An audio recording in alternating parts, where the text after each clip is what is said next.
जय हिंद दोस्तों, जय जवान जय किसान। मैं राहुल जवान बलराम किसान के साथ और हम हैं किसान पाठशाला में, जिला मुजफ्फरनगर में। चांदसट एक तहसील है और उस गांव का नाम क्या है? मनफोड़ा गांव में। और अभी यहाँ किसान पाठशाला चली रही है, तो बहुत लंबी वीडियो हो गई थी, इसलिए इसका पार्ट 2 बनाना पड़ा। और अभी जो किसान भाई हैं वो अपने एक एक्सपीरियंस रखेंगे, फिर मैं इसमें आगे बढ़ता हूँ। भैया बताएं, आपका नाम ज़रा एक बार बताएं, मोबाइल नंबर। मेरा नाम हेमंत सिंह, निवास स्थान रावती। तो आपका मोबाइल नंबर 6395192705। जी, अब बताएं आप। मैं अपना एक उदाहरण रखना चाहूँगा भैया से प्रेरित होकर। गन्ने में बीमारी आई थी, ये सुंडी वाली सभी जगह आई है। आपके यहाँ कोई क्षेत्र ऐसा नहीं है, हमारे एरिया में सभी जगह ये मेन बीमारी रही है। सभी का गन्ना अच्छा खड़ा था शुरू में, लास्ट में बेकार हो गया। और सभी ने पूरे जोर लगाए, कोई टेक्निकल बंदा रहा या किसी बहुत पढ़ा लिखा, ताकि भाई हमारी फसल जो है ज़्यादा अच्छी रहे, बच जाए। हमारे क्षेत्र में सबसे मानी हुई दुकान मवाना सरना की दुकान है और भीड़ रहती है, सभी जानते हैं। तो एक सुंडी थी, वो सुंडी चरी पे भी और गन्ने पे भी मर के नहीं थी। तब मैंने भैया की वीडियो देखी, इन वीडियो के थ्रू कुछ थोड़ा सा अलग से। अब इन्होंने जो बताया कि कोई टेक्निकल तो है नहीं, जो भी कुछ अब मन में आया करके देखो। तो जैसे भैया ने बताया, तो मैंने उसके साथ में जब दवाई ने काम करना बंद कर दिया, वो नहीं मर रही, तो वह इनका दुकान वालों का कहना ये था कि इसके ऊपर प्लास्टिक का कवर चढ़ गया। भाई प्लास्टिक का कवर कैसा आ गया? भाई साहब कोई कोट तुमने पिरा दिया जाकर, जो तुमने कहा वही मैंने डाल दिया। फटेरा भी डाल दिया, कोरोजन भी डाल दी, और जी उसमें ये सजेंटा वालों का वर्टिको जाता है वो भी लगा दिया। वहाँ फिर आप भाई कसर खाने की रहेगी। बोला जी अब एक दवाई आई है इमामैक्टिन, आपके यहाँ भी मिलती है, इसी गांव में भी दुकान भी है। बोला कहीं से भी ले लो, वो और करके देख लो, मगर इसके लास्ट में कोई इलाज है? बोला ना। इमामैक्टिन भी कर दी। अब यहाँ सभी किसान बैठे हैं, कोई ऐसा जहर आप बताओ जो आपकी नॉलेज में सबसे तकड़ा जहर हो। यहाँ दादाजी भी बैठे हैं, भाई और भी बैठे हैं, भाई भी। आप तब जो आप ही बता दो, जो सब में तकड़ा जहर आपको लगता हो कि धरती पे, उससे तकड़ा जहर नहीं है। फेराडोन कहना चाह रहे हैं, फोराडान भी उसमें डाल, का नाम लेंगे तो प्रमोशनल वीडियो हो जाएगी। फोराडान भी डाल दी उसमें। और गांव के जिन्होंने दुकान कर रखी उनसे पूछवा दूंगा, उनके आगे डाल दी उसमें फोराडान, वो सुंडी नहीं मरी।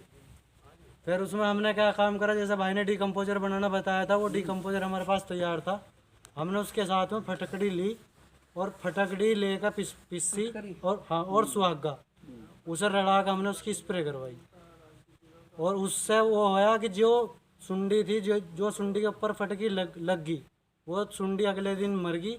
और जो जिंदी भी रही, वो उसने खाया नहीं, अपने आप वो मरनी स्टार्ट हो गई। बहुत भाइयों ने वो पूछा भी, बोला यार इसमें करा क्या है? माँ भाई इसमें जहर गिरे हैं सारे, मुझे नहीं पता कि क्या करा मैंने वो किसी को नहीं बताया। ताकि आज भाई हैं यहाँ, मैंने बता दी वो बात। आगे आज तक मैंने इस बात का नहीं बताया मैंने कि वो उसमें ही वो काम करा मैंने। कारण क्या था कि लोग बात, यही तो कमी है जी। अब भाई बताएंगे उसके बारे में कि वो कि उसने काम क्या क्या करा ज़्यादा अच्छे से, ये बताएंगे। अब फिटकरी एंटी फंगल होती है, और फिटकरी हमने देखा दाढ़ी बनाने के बाद भी हमारे यहाँ लगाई जाती है, और कीटों को भी मारती है। लेकिन इसकी मात्रा अगर किसान गड़बड़ कर गया, तो आपकी ज़मीन का पीएच नीचे भी आ सकता है, पीएच ऊपर भी जा सकता है, फसल का पीएच भी ऊपर नीचे हो सकता है। तो ये 1 या 2 बार, तो किस मात्रा में करनी है वो फिटकरी वाले में बताऊंगा। आप बैठो। अगर आपने मिट्टी का स्प्रे किया, ना तो साला पीएच का लफड़ा, ना अपने ऊपर कोई डर, ना मेरी आंखों में डर। दूसरा, मिट्टी के स्प्रे के फायदे बता दूं मैं आपको। आपके गेहूं पे अगर मिट्टी का स्प्रे हुआ और धान पे, तो अभी जो नई रिसर्च सामने आई है किसान पाठशाला के पास, उसके पेपर भी हैं, और अचौंधा ठीक हो गया जी मिट्टी के स्प्रे के चावल खा के लोगों को, और आंखों की रोशनी बढ़ी है। मर्जी तुम्हारी, मिट्टी मार लो करो, कहीं से कुछ भी दवाई ले आओ, दुनिया भर की चल रही, बाकी तो सब वैज्ञानिक हैं अपने आप में। तो मिट्टी का स्प्रे एक आपके सारे स्प्रे की दवाई। दूसरा, पाले से बचाने की दवाई नहीं बनी अभी तक कोई, तुक्के ही मारते फिर सारे, कोई कुछ डलवा दे, कोई कुछ डलवा दे, कोई कुछ। अगर आपने मिट्टी का स्प्रे किया 7-7 दिन पे जाडों में, तो गारंटेड पाला नहीं लगेगा। और नमी अगर खेत में नीचे से बना के रखी, तो इस बार जिन्होंने आलू पे मिट्टी का स्प्रे किया है, किसी पे भी पाला नहीं है, और जिसने नहीं किया दवाई वाले को उनके फूक गए। अब वो पीछे से फ़ोन करके पूछ रहे हैं कि भैया इनको क्या दवाई बताई थी कि मिट्टी का स्प्रे। तो ये ताऊ जी मिट्टी का स्प्रे आप लोग करना शुरू करो, इसका रिजल्ट निश्चित रूप से आएंगे। नहीं आए तो वापस यहीं बुला के माला गले में डाल के जूतों की डालना इस बार, फूल की नहीं। हाँ मेरा तो चुका हुआ करा हुआ काम है। तो भैया मिट्टी की स्प्रे से जैसा आप बता रहे हैं, हाँ, एक चीज और देखिए मैंने, जब सड़क के किनारे के गन्ने के खेत जो हो, तो वो धूल है। धूल नहीं, धूल तो है मगर गोला गन्ना कुछ अलग से ही रहे बाजी, पर बहुत ही अच्छा दिखा, शानदार जी ने बोल दिया। देखो उसमें कीड़े बैठेंगे नहीं। कीड़े के अंदर एक सिस्टम है, क्या है मिट्टी के स्प्रे में, जो हमने बनाया ना भाई बेटा वो गन्ने के रस के साथ, वो लालायित करता है खाने के लिए कीड़े को। और कीड़ा जो है मिट्टी नहीं पचा सकता, बाकी सब कुछ पचा लेगा। एक चीज़ और मैं आपको समझा दूं कि हर बार डोज क्यों बढ़ जाती है हमारी। जैसे आपने कोई दवाई मारी आज, तो उसके 2 से 3% कीड़े बच जाएंगे, वो कीड़ों पे पूरी दवाई नहीं जाएगी। लेकिन कुछ झटका लगा और वो पी गए, तो वो कीड़ा क्या करता है, जब आपात स्थिति में होता है तो अंडे देता है। अब जैसे उस पर दवाई गई और उसे लगा कि तू मरने वाला, तो उससे पहले वो अंडे दे जाएगा। तो ये दवाई उसके बच्चों के जीन्स में चली गई, अगली जनरेशन के। तो 20 ml में इसने जिंदा रह के अंडे दे दिए, जीन्स में भेज दी। अब 20 ml इसका कुछ नहीं बिगाड़ सकती। अब ये 5-7 दिन के बाद फिर सुंडी दिखाई दे रही खेत में। अब 20 ml डालने असर नहीं हो रहा। अब या तो दवाई बदलो या मात्रा बढ़ाओ। अब आपने फिर दवाई बदली या मात्रा बढ़ाई, हाँ, तो फिर ये 3-4% बच गए। ऐसे करते करते कीड़े अपनी जनरेशन में इसको लाते चले गए और हम दवाई बढ़ाते चले गए। लास्ट में हमें ही झुकना पड़ा। जीव जीवत से जीवनम, आप किसी को इस धरती पे मार नहीं कर सकते, ना ही पैदा कर सकते हो। हमारा दिमाग का भ्रम है ये भैया मार दूंगा। अगर इतने साल से हम कीटनाशकों का प्रयोग करके कीड़ों को मार रहे हैं, तो अभी तक तो कीड़े खत्म हो जाने चाहिए, क्यों ना हो रहे खत्म। आपके छुट्टे मेरे आगे, मेरे छुट्टे, मतलब हम दुकान पे रेगुलर बने हुए हैं। कीड़े तो खत्म नहीं हो रहे, लेकिन बहुत सी चीज़ ऐसी थी हमारी जरूरत की, वे खत्म जरूर हो रही। जी, और आपने क्या करना है, अगर हमारा पशु आपके खेत में लग रहे हैं, तो आपने उसी समय में इसमें 4 किलो गोबर, 2 लीटर पेशाब और मिलाना है ताज़ा। जिस टाइम लास्ट 36 घंटे के बाद खेत में जाओगे, तो उससे क्या होगा, घोलने के बाद, छानने के बाद जब स्प्रे करोगे तो 7 दिन तक गारंटेड आपके कोई पशु नहीं चरने वाला है। उसको मुंह मारेगा और भाग जाएगा छोड़ के। ये मेरा अपने खेत में क्या हुआ, और इस समय पे बहुत बड़ी तादाद में लोग इसको कर रहे हैं। जो पशुओं का चारा अंकित भाई इधर से बना लो सारे। है जी, इसमें तो नहीं कर सकते ना। अब ताऊ जी चारे में नहीं कर सकते, वही तो मैं कह रहा चारे में उसमें कर सकते हो जिसे 1 हफ्ते बाद काटोगे। जैसे यहाँ से काट रहे हो आप, आपको पता है मैं 5 दिन तक यहाँ पहुँच जाऊँगा, वहाँ तक का छोड़ दो, 10 दिन का छोड़ दो। 10 दिन का छोड़ दो, बाकी मैं कर लो। अब देखो इतना तो करना पड़ेगा, अब जादू तो मेरे पास भी नहीं है। ये भैया आपको 94 245 38 222, ये वहीं से मिल जाएगा आपको, बी किसान से। तो भैया जैसे बता रहे कि पेस्टिसाइड वगैरह ज़्यादा करें, जी, नहीं मरे कीट तो मरे, मगर मित्र कीट खत्म करी तो मैं क्या कह रहा हूँ, मेरे कहने का मतलब क्या है, समाप्त नहीं हो पाया वातावरण से, तो उस समय तो मर ही जाएगा। आप मुझे मार सकते हो, मेरी आवाज़ को नहीं मार सकते, आप किसान पाठशाला को नहीं मार सकते। लोग अब सीख गए मिट्टी का स्प्रे करना, लोग सीख गए गोबर की खाद में मिला के डालना, तो मेरी विचारधारा को नहीं मार सकते आप, मेरे शरीर को खत्म कर सकते हो। विचारधारा तो फैल गई, आज आप प्रेरित हुए, अंकित हुआ और हुए, आज भी कई लोग हो रहे होंगे बैठ के। आप विचारधारा को नहीं मार सकते। अगले कम से कम शाम तक तो आप लोगों के दिमाग में मैं ही रहने वाला हूँ कि यार फौजी बोल तो बात ठीक रहा था यार, बात तो समझ में हमारी आई। और ये चीज़ अगर 100 में से 2 ने भी करी तो मेरा आना सफल हो गया। कोई भी विचारधारा एकदम नहीं फैलती, और एकदम फैलती है तो वो कामयाब नहीं होती। विचारधाराएं धीरे धीरे फैलती है। जब आप प्रैक्टिकल करोगे अपने खेतों में, थोड़े क्षेत्र में करो, मिट्टी का स्प्रे 1 टंकी में कर लो। आप सबसे पहले आज घर जाओ, 1.5 किलो मिट्टी लो, 1 बाल्टी में घोल लो 15 लीटर पानी में, 20 लीटर में, और उसमें 2 गिंदोड़े गुड़ के डाल दो, 1 चम्मच हल्दी डाल दो। देसी तरीका बता रहा हूँ, इसको आप लंबे समय तक लगातार प्रयोग नहीं कर सकते, ये अनहाइजेनिक है। फिलहाल रिजल्ट के लिए रिजल्ट आ जाएगा आपका। तो आप कोई भी मिट्टी ले लो, फिलहाल कोशिश करना कि खेत में से ही लो, किसी पेड़ के नीचे बड़ की मिट्टी मिल जाए, वो ले लिया आपने। उसके अंदर गाय भैंस का पेशाब ले लो 1 आध गिलास, कि चलो ट्रायली से याद, और 1 गिंदोड़ा डाल दो उसके अंदर, थोड़ा सा आधा चम्मच हल्दी डाल दो, और इसे 36 घंटे के लिए छोड़ दो। 36 घंटे के बाद इसे चलाओ और 10-5 मिनट रहने दो, और ऊपर से छान लो कपड़े से, रखो, मोटरसाइकिल में बैठो, अपने खेत में जाओ, और किसी भी एक तरफ गेहूँ पे, धान पे, जो भी आपके पास फसल हो, इस समय गेहूँ है, गन्ना है, और भी कुछ है, आप मार के देखो ना 2 स्प्रे 5-5 दिन में क्या फ़र्क पड़ा है। मज़ा आवे तो फिर मुझे फ़ोन करो कि भाई फौजी मज़ा आ गया, अभी बंदूक की पूरा तरीका बता दे चलाने का। ये निश्चित रूप से आपको ये आप पकड़ोगे ना तो जी छोड़ ही नहीं पाएगी जनरेशन। फिर फ्री के सौदा और क्या चाहिए। अब तो मैं खेती नहीं करता जी। जी हमने 15 साल पहले करके जी जी इसका प्रैक्टिकल जी जी वो देख लिया जी। जी 100% रिजल्ट बढ़िया। बहुत बढ़िया रिजल्ट आएगा, पत्ता मोटा बनेगा इससे। तैयार करा था, थोड़ा सा डिफरेंस है उसमें। हाँ हाँ आपके वो बताने में। तरीके चेंज होते रहते हैं ऊपर नीचे। हाँ, तो वो 40 लीटर तैयार करा था मैंने जी गाय के पेशाब से। जी जी कहा लोगों को ले जाओ तो तैयार हो पागल गया। बताओ लोगों ने। उनको पहले तू दे दे। एक आदमी ले गया था सिर्फ 5 लीटर। मगर चलो भाई हमें तो गिरना ही था, स्प्रे करा उसका। अब उसका रिजल्ट देख कर यार हम दे दे, मगर अपना बना लो क्या। मतलब फिर किसी को एक भूल मिल दिया, 2 साल में इस्तेमाल करा। अब बात आती है कि हम अपनी ज़मीन को ठीक कैसे करें। तो ये तो रासायनिक हो गई, स्प्रे की समझ में आ गई, हमारी पानी कैसे देना वो समझ में आ गया।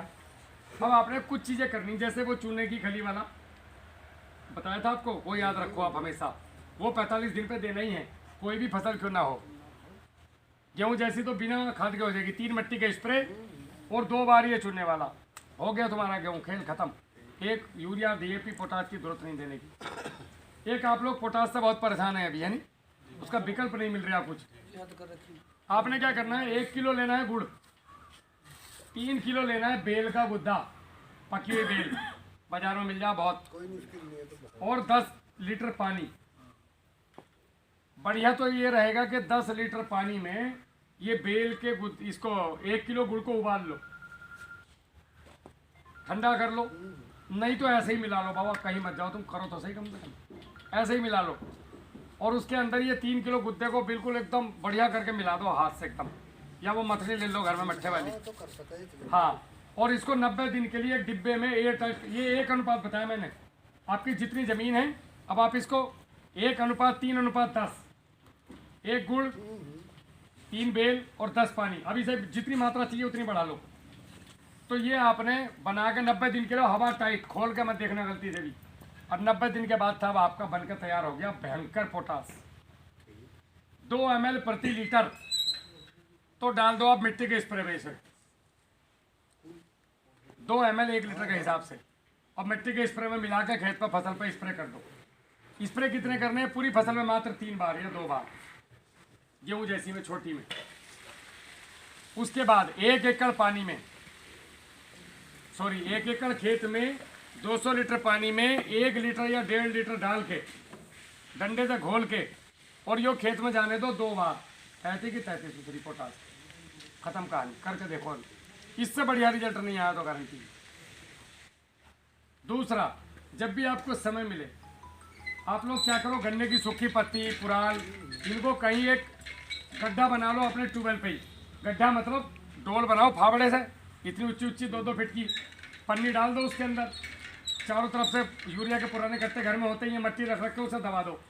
अब उसके अंदर गन्ने की पत्ती भर दो पूरी, उसके ऊपर पानी छिड़क दो, 10-5 दिन पड़ा रहने दो पानी, 10-20 किलो गोबर डाल दो, 1-8 किलो गुड़ डाल दो उसमें। अब आपने उस पर रोज जो है 10 लीटर पानी छिड़कना, और एक साइड में उसके थोड़ा सा कुछ ऐसा सिस्टम करो, ये जब गड्ढा बनाओ ना पूरा, तो ये वाला हिस्सा गड्ढे का गहरा बनाओ शुरू में ही, तो इसमें भी पन्नी निकाल लो ऐसे। तो ये पानी जो है धीरे धीरे रिस का लाल पानी इकट्ठा होता रहेगा इस गड्ढे में एक तरफ। अब इस लाल पानी को 100 लीटर प्रति एकड़ हर महीना चलाओ, तो आपकी ज़मीन की पूरी फर्टिलिटी वापस आ जाएगी। दूसरा, जीवामृत चलाओ। जीवामृत भी कैसे वाला चलाना है, 200 लीटर पानी ले लो, 20 किलो 10 किलो गोबर ले लो, गाय का मिले गाय का, भैंस का मिले भैंस का, फिलहाल गाय का मिले तो ज़्यादा बढ़िया है।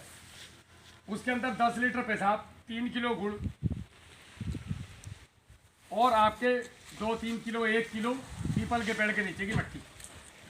ये लगभग सभी लोगों को पता होगा, ये आपने बना लिया। लेकिन आप लोगों को जो पता है वो आधा पता है, जिसने बताया है कि इसको 5-7 दिन रखो और खेत में चला दो ना। 5-7 दिन में क्या बैक्टीरिया बन रहा है इसमें, कुछ भी ना। ये कम से कम 1 महीना रखना है, रोज चलाना है घड़ी की दिशा में, सुबह शाम। हाँ, और धीरे धीरे क्या होगा, इसके ऊपर जो काले रंग की पपड़ी आती चली जावे, वो काले रंग की पपड़ी को उतारते चले जाओ छन्नी से। मैं तो इसको 6 महीने के लिए बोलता हूँ, जो किए हैं प्रैक्टिकल। हर 15 दिन पर 3 किलो गुड़ मिलाते चले जाओ बस, और कुछ नहीं करना। तो 6 महीने के बाद नारंगी रंग हो जाएगा इसका साहब आपका, नारंगी रंग का गाढ़ा देसी तेल जैसा लिक्विड तैयार है। 20 लीटर 200 लीटर पानी में मिलाओ और 1 एकड़ जमीन में पानी के साथ जाने दो। 1 साल में जितने बैक्टीरिया आपकी भूमि को सुधार के लिए चाहिए वो आ गए। जितना आपका खाद पड़ा हुआ है 50 साल से अब तक जो डीएपी और ये डाले हैं, उस सारे खाद को ये बैक्टीरिया डिकम्पोज करके तोड़ के वापस से सोलेबल बना करके आपके खेत को दे देंगे। अगले 10 से 15 साल का डीएपी और पोटास और बाकी चीज़ें हमारे खेत में ऑलरेडी पड़ी है। हमने इन्हें एक्टिव करना है। एक्टिव कैसे होंगे? बैक्टीरिया से। बैक्टीरिया कैसे आएगा? जैसे मैंने बताया ऐसे। किस क्वांटिटी में डालना है? 20 लीटर पर एकड़, साल में 3 बार चला दो। दूसरा कौन सी महंगी चीज़ है? पास में गांव है जी, यहाँ की डॉक्टर जितेंद्र है, हाँ जगह में कृषि विज्ञान केंद्र बरगा में है। ताऊ जी बातचीत करेंगे, मेरा फ्लो टूट जाता है एक्चुअली। मुझे जो बताना होता है ना, मैं आगे वाली चीज़ें पर क्योंकि लंबा सेशन इतना है, मैं पढ़ा के तो बोलता नहीं। चलो आप चलते ये चीज़ें सब मेरा एक विजन चलता है जो मैंने किया है, वो आपको बताते जा रहा हूँ। आप लोगों ने क्या करना है, एक स्प्रे और बता रहा हूँ आपको, जादू वाला। आज ही कर लेना, कल तक रिजल्ट आ जाएगा। 15 लीटर पानी, 50 ग्राम समुद्री नमक मोटा वाला, 50 ग्राम नमक, सादा नमक समुद्री, घर में पिसा हुआ वाला नहीं, आयोडीन वाला वो नहीं, तो जो बाजार में मिलता है मोटा वाला। और उसके अंदर 30 ग्राम सेंधा नमक और 20 ग्राम फिटकरी, ये मिला करके अपनी फसल पर स्प्रे करो। 3 दिन बाद मुझे फ़ोन करके ज़रूर बताना क्या जादू हुआ आपके खेत के अंदर। 20 ग्राम क्या बताया था? फिटकरी। और ये बहुत ज़्यादा नहीं करना, फिर किसान की आदत है, मज़ा आ गया तो हर बार करूँगा, महीने में एक ही करना है बस। लिमिट है इनकी भी। और आपने इसके अलावा बहुत सारी चीज़ें आप गेहूं पे भी करना है तो आप 3 किलो सरसों की खल और 200 ग्राम उसके अंदर सुक्रोज, ये वाइसरोमेटा हमारा वाला, ये मिला करके 2 दिन रख दो। उसके बाद स्प्रे करो। गेहूं अगर नहीं उठा तो मेरे से पैसे ले जियो वापस, खल के भी और ड्रम के भी। तुम करो तो सही, शीशे से छुटा दूंगा मैं तुम्हें, जिंदगी भर के लिए मुक्त करा दूंगा। शीशे से मुक्ति आ जाएगी। अभी कर लो, आज ही रिजल्ट आ जाएगा। 3 स्प्रे हो गए आपके। एक स्प्रे मिट्टी का कर दो, एक कर दो, एक कर दो, सूत्री हो गई फसल। तो क्यों काहे को जा रहे हो पागलों की तरह नई नई चीज़ें लेने के लिए, यो आ गया, यो आ गया, वो आ गया। तो ये कुछ सरल उपाय ऐसे हैं, जैसे उपले हो गए। आपके घर में उपले हैं, 10 उपले 200 लीटर पानी में डाल दो। इसके अंदर 300 ग्राम सेंधा नमक, 200 ग्राम फिटकरी, आधा किलो सादा नमक, ये तीनों चीज़ मिला के 10 दिन छोड़ दो, 8 दिन। उसके बाद उपले वापस निकाल लो, सुखा के अपने घर ले आओ, घर में भी डालना होने की। और उसके बाद वो लाल पानी को आप 1 एकड़ खेत में जाने दो। एक फसल में 2 बार कर दो, बस हो गई। ताऊ जी होटल पर जाओगे तो मीनू बहुत सारा है, तुम्हें खाना कौन सा वो बताओ। तो जो तुम्हें इतनी चीज़ों में से सूटेबल लगे, कोई सी 3-4 चीज़ पकड़ लो। अपने खेत में 3 ड्रम रख लो, एक में तो बैटरी कंपोजर चलेगा, ठीक है साहब, हर पानी पे। एक में आपने ये चलाना है जीवामृत, ठीक है साहब। और एक में आपने ये हर पानी पे 5 किलो आपका सरसों की खल, अगली बार मूंगफली की खल, अगली बार तिल की खल, खल बदलती रहनी चाहिए। हर बार 5 किलो देनी, कोई गणित नहीं उसका, बस घोल ली, 5 दिन छोड़ दो, 5 दिन के बाद जाने दो। सबसे बढ़िया रहेगा उसके अंदर आप हर बार थोड़ा सा, ये तो गुड़, कभी नमक, कभी गुड़, कभी नमक, इतना दिमाग तो खुद भी आदमी लगा ले। और एक और मज़ेदार चीज़ है, 200 लीटर पानी में 2 लीटर सिरका गन्ने का। अरे चला कर देखो, फिर देखो मज़ा। फ्री खेती, स्प्रे करके देखो सिरके का, फिर बताइए साला कीड़ा जरूर दिखा दे जाओ और भी चीज़ें। अरे ताऊ जी क्या बात कर रहे हो, सुथरा करना ही, और या इसका रस निकाल लो, छत पर रख दो, 52 दिन में सिरका तैयार। बीस ले लो, मेरे पास 10,000 लीटर रखा, कम से कम 10,000 लीटर बिजनौर में बनाया था। वो बिका नहीं है, बेचा नहीं, वो अलग की बात है, लेकिन 10,000 लीटर अवेलेबल है भी, और बिल्कुल ऑर्गेनिक है कतई, जो गन्ना ऐसे उगाया था। तो ताऊ जी ये हम लोग सिखा रहे हैं, किसानों को एजुकेट कर रहे हैं, जा जा के गाँव शहर। किसान जागेगा ठीक है, नहीं तो मरोगे तो तुम हो ही, कुछ दिनों में सफाई जाओगे सर। तो मुझे कम से कम ये है कि जिस दिन मैं मरूंगा, जो मेरा आखिरी वक्त होगा, जैसे भी भगवान मुझे अपने पास बुलाएगा, तो साला मेरे चेहरे पे मुस्कान होगी कि मैंने देश के लिए कुछ करा। 70.5 साल वहाँ करा, उसके बाद यहाँ करा। मैंने अपनी पूरी जवानी में बालकों के साथ भी बैठ सकूँ, लेकिन मैं जो हूँ यहाँ बैठा खड़ा हूँ आज मुजफ्फरनगर में। 15 आदमी घर लिखे अपने आराम से बालकों के साथ। और मुझे क्या दिक्कत है, पेंशन आ रही बढ़िया, फर्स्ट क्लास, घर जमीन ठीक ठाक, लिए तो सभी जीना जीना तो उनका जो और के लिए जीना। बस। तो हमने शुरुआत करी कि सर्विस बिफोर सेल्फ, जो मुझे फौज ने सिखाया कि जीवन को जितना ज़्यादा आप बांट सको, लोगों में कुछ बांट दो।